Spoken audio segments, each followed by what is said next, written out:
our beloved Prophet Muhammad ibn Abdullah sallallahu alayhi wasallam. Anas reports that when he entered Medina, every single thing in Medina illuminated. And then when he died, everything in it became dull, dark. And as soon as they finished burying him, as Anas mentions, their hearts began to grieve due to love for the Prophet sallallahu alaihi wasallam. For indeed those who lived with him loved him dearly, to the extent that they would not care if their necks were cut off, as long as not one thorn pricked Muhammad sallallahu alaihi wasallam. We ask the Almighty Lord that He unites us with the prophets, the saints, the righteous and the truthful on the day of resurrection. Tonight, insha'Allah ta'ala, I was approached by some brothers reminding us that we were on a certain strategy last year, which is 4 weeks on, which is lessons, and 1 week open forum, which is the 5th week. Every 5th week is an open forum. And I said, please, can you resume this once again? I said, not a problem, insha'Allah ta'ala. However, as I was in the bookstore, I was flipping through some books, and my eyes caught this book, which is only a small little summarized book, which consists of approximately 10 pages. 10 pages, however, there are golden rules, issues regarding the intermingling between the two sexes. And seeing that our previous lessons related to this topic, which is the devilish arrows of Satan and how to destroy it, we will insha'Allah ta'ala like to mention the issues that the scholars have mentioned and explain very briefly each issue regarding the prohibition of mingling between two sexes, what is allowed or what is not allowed. So insha'Allah we will try to do this very quickly, and then we will insha'Allah open the room for discussion. And we should understand that this is the work of the scholars, most of the scholars.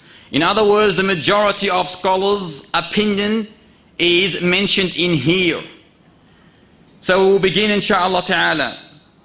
As the author mentions, it should be borne in mind that the following forms of ikhtilat, which is mingling, mixing males and females, the following forms of ikhtilat are forbidden, not disliked, listen carefully, are forbidden. Let us see number one. Number one is women mingling with their paternal male cousins, or women mingling with their maternal male cousins. In other words, both types are haram. You are not allowed to mingle with your cousins.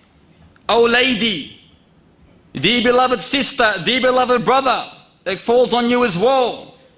You are not allowed to mingle, to mix with your male relatives, nor are you allowed to mix with your female relatives without any exemption. Meaning, if you go to a gathering, you don't say, they're my cousins, it is all right. I can sit, talk, laugh, joke and play with them. You are not allowed to do this. You are not allowed to do this. An Islamic sitting segregation is that the males sit separately and the females sit separately. They do not mix together, one big bunch collectively, as though they're all maharim on each other. Any person that is not your mahram, keep far away. Keep far away. Even though he's your cousin, even though she's your cousin, because you are allowed to marry this person. And any person you are allowed to marry, there could be ignition there from Satan. He could ignite the forbidden gaze and thus lust, instinct desire will be created in that heart of yours. And all these weeks that passed, the last 3 or 4 weeks will be mentioning this, warning against this. So do not say they're my cousins, there's no problem. There's a major problem there. A major problem. Your cousins you can marry. So you are not allowed to mingle with them with the excuse, oh, they're my cousins, they're my blood. Blood is death, it's destruction. And it could lead to all illicit promiscuity. Number 3, the wife's mingling with her brother-in-law. And that, as we mentioned last week, as the hadith says, إِيَّاكُمْ وَالدُّخُولَ عَلَى النِّسَاءِ فَقَالَ رَجُلٌ مِّنَ الْأَنصَارِ يَا رَسُولَ اللَّهِ أَرَأَيْتَ الْحَمْوَةَ فَقَالَ الْحَمْوُ الْمَوْتِ. Beware of approaching, sitting in audiences where there is only woman or woman. And a man from the Ansar said, Ya Rasulullah, what about the brother-in-law? The in-laws? He goes, that is death. That is destruction. And how many people today are lenient towards this? But it's only my brother-in-law.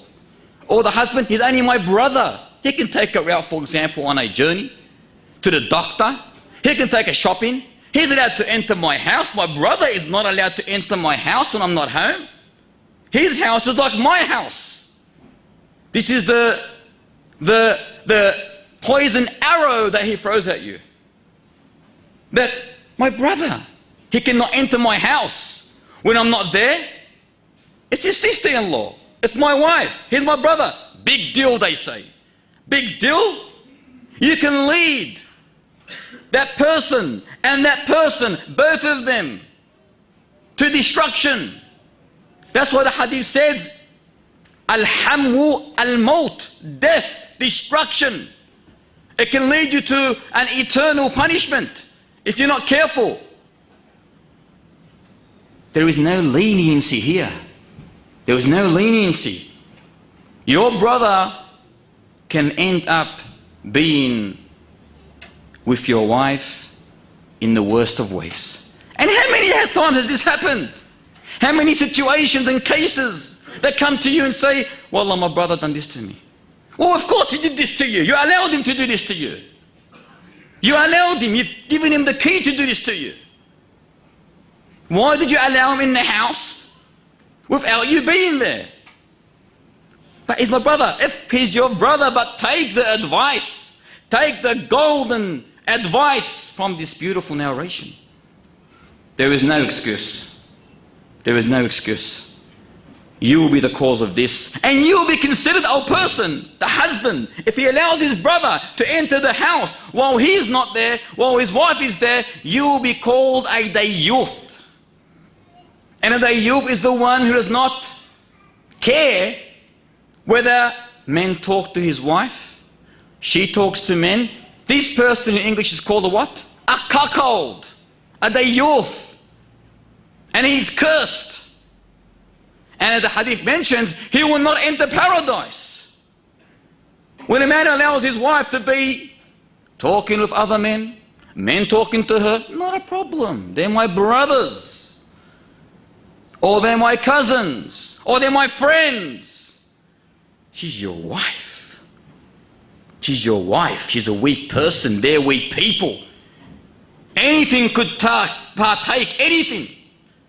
The venom of Satan is powerful.